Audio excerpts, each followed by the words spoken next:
श्री राम ज्योतिष India YouTube channel में सभी ज्योतिष प्रेमियों का स्वागत है। आज की कक्षा का विषय प्रसंग है आत्मा कारक ग्रह और कारकांश कुंडली के आधार पर किसी जातक के जीवन के विभिन्न अंगों को और विशेषकर उसके कार्य व्यवसाय और उसके जीवन के प्रमुख भाग को किस प्रकार हम देख सकते हैं या जान सकते हैं। जैमिनी ज्योतिष के आधार पर जो चर कारक होते हैं उनमें जो सर्वाधिक अंशों वाला ग्रह होता है वह आत्मा कारक होता है। उससे कम ग्रहों वाला अमात्य कारक होता है।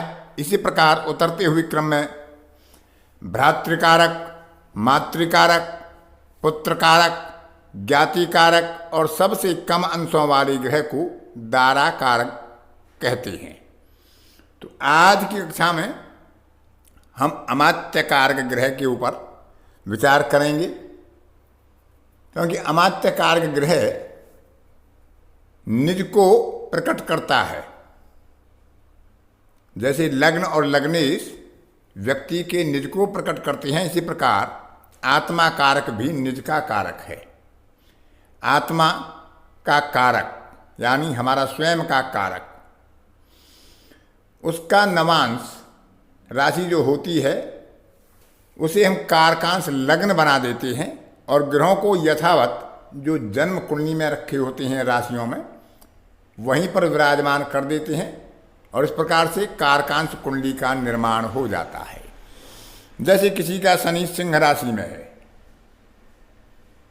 और वह आत्मा कारक है, यदि वह नवांश में धनु राशि में है तो जन्म पत्रिका में जो भी ग्रहों की स्थिति है उसमें लगन को हटाकर धनु को हम लगन स्थापित कर देंगे, वह कारकांश लगन की कुंडली बन जाएगी और उससे फिर जैमिनी ज्योतिष के आधार पर जातक के जीवन का विचार किया जाता है।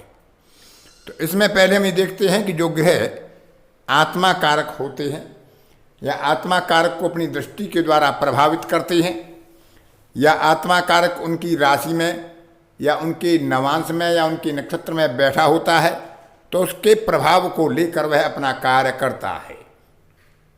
तो हर आत्मा कारक के रूप में किसी भी ग्रह के क्या प्रभाव होते हैं पहले उसको विचार करते हैं कि सूर्य यदि आत्मा कारक होगा या आत्मा कारक को प्रभावित कर रहा होगा राशि, नक्षत्र या दृष्टि के द्वारा, तो ऐसे जातक में सूर्य के गुणों का प्रकटीकरण होना स्वाभाविक है।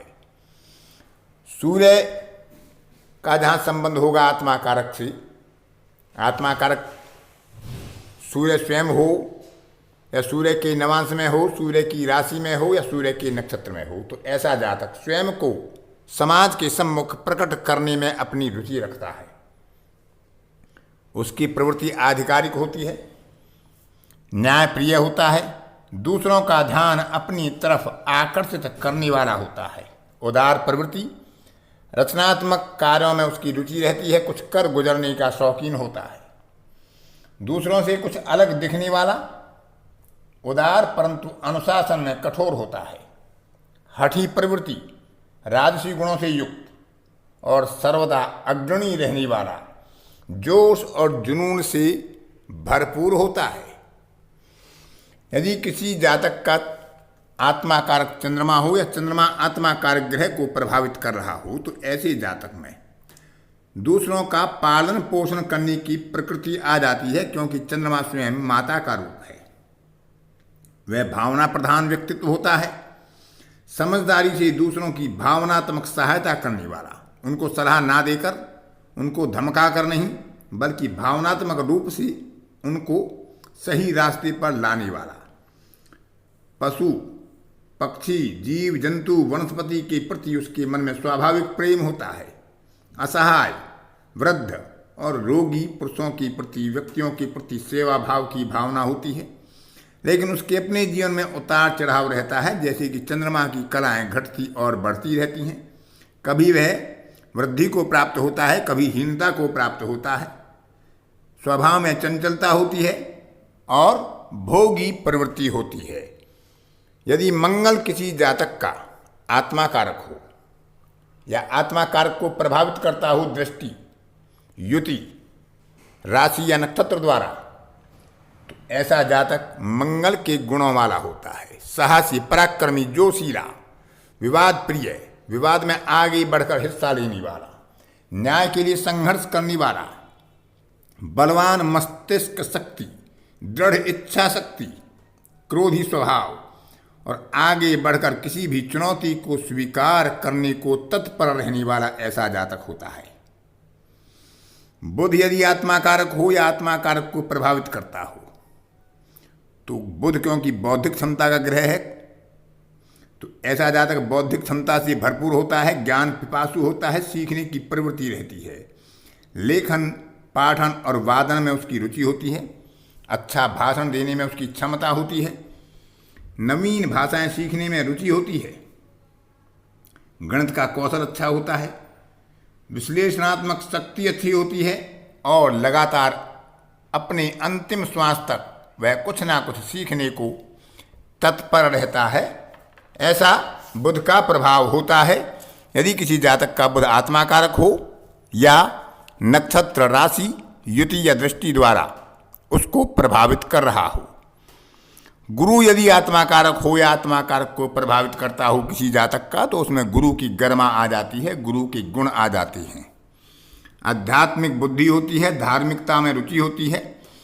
ऐसे जातक की प्रवृत्ति शिक्षण की रहती है। वह किसी भी व्यवसाय में होगा, वह दूसरों को सिखाने में अपने आप को आनंदित और गर्वित महसूस करता है। उदार होता है, धनार्जन का कौशल उसे आता है, लेकिन वह धन पिपासु नहीं होता। अपने ज्ञान को विश्वव्यापी दिगांतर तक फैलाने में उसकी रुचि होती है और वह ऐसा प्रयास करता भी है। ज्ञान के प्रसार में रुचि रखता है, विषय की गंभीरता का पारखी होता है, विषय को हल्के में नहीं लेता, उसकी गहराई तक जाता है और उसकी गहराई के ज्ञान को लोगों तक पहुंचाने का प्रयास करता है। ज्ञान की सत्यता और प्रामाणिकता का वह पक्षधर होता है। शुक्र यदि किसी का आत्माकारक हो या आत्माकारक को प्रभावित करता हो, तो ऐसा जातक प्रेम और स्नेह के आदान प्रदान में कुशल, संतुलित व्यवहार, संबंधों में माधुर्य की प्रवृत्ति और उसका पक्षधर होता है। भोगवादी रुचि रहती है, ज्ञानी होता है, सौंदर्य प्रेमी होता है, कला, गीत, संगीत आदि में उसकी रुचि रहती है। सृजनात्मक दृष्टिकोण ऐसे व्यक्ति का होता है। यदि शनि किसी व्यक्ति का आत्माकारक होता है या आत्माकारक को प्रभावित करता है राशि, दृष्टि, युति या नवांश के द्वारा या कारकांश का स्वामी होता है, तो ऐसा जातक मानवता के दुख दर्द को समझकर उनको दूर करने का प्रयास करता है, चेष्टा करता है। शनि द्वारा जहाँ जहाँ दृष्टि जाती है उन भावों से थोड़ा सा विकर्षण होता है, यानी आकर्षण में कमी आती है उस भाव के प्रति।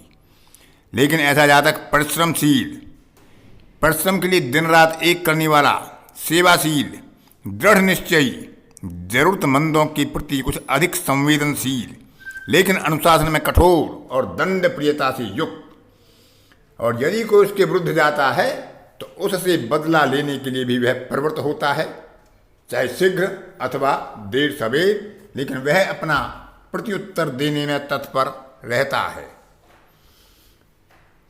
कुछ ज्योतिषकारों के अनुसार राहु को भी आत्मा कारक की दृष्टि में लिया गया है, लेकिन सामान्यतः क्योंकि राहु छाया ग्रह है, वह आत्मा कारक की गणना में नहीं आना चाहिए। फिर भी राहु यदि आत्मा कारक हो या आत्मा कारक को प्रभावित करता हो अपने नक्षत्र के द्वारा, दृष्टि के द्वारा, युति के द्वारा, तो ऐसा जातक कुछ अधिक महत्वाकांक्षी होता है। रहस्यमयी विद्याओं में उसकी रुचि होती है, उसकी प्रवृत्ति भी रहस्यमयी होती है। उसके परिजन और उसके मित्रजन भी उसकी रहस्यमयी प्रवृत्ति को पूरी तरह से जानने में समर्थ नहीं हो पाते हैं, और वह कुछ अतिवादी होता है, स्वभाव में क्रूरता रहती है, और यदि उस पर कुछ गलत प्रभाव हुआ तो डिस्ट्रक्टिव यानी विनाशात्मक प्रवृत्ति ऐसे जातक में पाई जाती है, और स्वास्थ्य संबंधी उसे कोई ना कोई कष्ट की संभावना बनी रहती है। तो इस प्रकार से हम किसी भी जातक के आत्मा कारक होने पर या आत्मा कारक को जैमिनी दृष्टि से देखने पर या आत्मा कारक की उसकी राशि में बैठने पर, नक्षत्र में बैठने पर, नवांश में बैठने पर हम उसमें समृद्ध गुणों का विचार कर सकते हैं। आगे एक जन्म पत्रिका है, उसके ऊपर विचार करके देखते हैं कि जो नियम आपको बताए हैं वे किस प्रकार से लागू होते हैं। आपके सामने स्क्रीन पर जो एक कारकांश कुंडली दी हुई है, जहां आत्मा कारक के नवांश राशि पति को लग्न बना दिया गया है, तो यह प्रधानमंत्री नरेंद्र मोदी की कारकांश कुंडली है।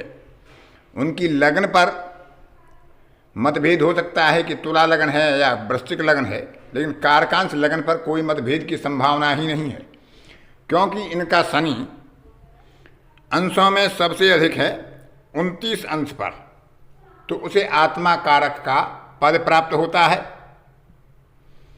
और वह राशि में सिंह राशि में बैठा है, सूर्य की राशि में। उसके साथ अमात्य कारक शुक्र भी विराजमान है। आत्मा कारक और अमात्य कारक का योग, सूर्य की सिंह राशि में होना एक अपने आप में बहुत उत्तम राजयोग बनता है जैमिनी मत से। और क्योंकि यह सूर्य के ही नक्षत्र में विराजमान है, तो सूर्य के दोहरे गुण आत्मा कारक शनि में आ जाते हैं, और अपने जो गुण नैसर्गिक गुण हैं शनि के जो बताए गए हैं वह भी उसके अंदर रहेंगे। और क्योंकि यहाँ कारकांश उसका धनु का बनता है, वह धनु नवांश में है, और धनु नवांश से जो आत्मा कारक और अमात्य कारक का योग है वह भाग्य भाव में आता है, बहुत उत्तम राजयोग बनता है। और दसम भाव में दशमेश बुध स्वयं नवमेश सूर्य के साथ धर्म कर्माधिपति योग और बुधादित्य योग दसम भाव में बना रहा है। इसमें कोई संदेह नहीं, जो उनका जीवन है उसको आप विचार सकते हैं। जो पीछे बताई गई हैं सूर्य के गुण उनमें प्रकट होते हैं, क्योंकि सूर्य की राशि में और सूर्य के नक्षत्र में उनका आत्मा कारक विराजमान है। और आत्मा कारक का नवांशपति गुरु का है, गुरु के गुण भी कमोवेश उनमें प्रकट होते हैं। और शनि के जो आत्मा कारक के गुण हैं वह स्पष्ट दृष्टिगोचर होते हैं। तो इस प्रकार से हम आत्मा कारक से उस व्यक्ति के जीवन का आकलन कर सकते हैं, उसके कर्म भाव के आधार पर उसके कर्मों को भी संकेत दे सकते हैं कि वह किस क्षेत्र में कितनी सफलता प्राप्त कर सकता है। यहाँ पर चंद्रमा और मंगल दो ग्रह विपरीत राजयोग बना रहे हैं। मंगल 12वें घर का स्वामी होकर अपने ही घर में विपरीत राजयोग बनाता है, और चंद्रमा अष्टमेश होकर द्वादश भाव में जाकर विपरीत राजयोग का निर्माण करता है। तो इस प्रकार से इसमें राजयोग स्पष्ट रूप से उत्तम कोटि के राजयोग दृष्टिगोचर हो रहे हैं। जैमिनी मत से जो कारकांश कुंडली बनती है, आत्मा कारक की नवांश के आधार पर बनती है, उसका विचार यहाँ आप सरलता से कर सकते हैं। तो इस प्रकार से आत्मा कारक और आत्मा कारक के नवांश के आधार पर, कारकांश कुंडली के आधार पर भी आप किसी कुंडली का विचार करें, और जन्म पत्रिका के साथ उसका भी विचार करना आवश्यक है। आज की कक्षा में इतना ही। अन्य किसी कक्षा में फिर किसी नए विषय के साथ आपसे मुलाकात होगी। तब तक के लिए अपनी वाणी को विराम देता हूँ। धन्यवाद।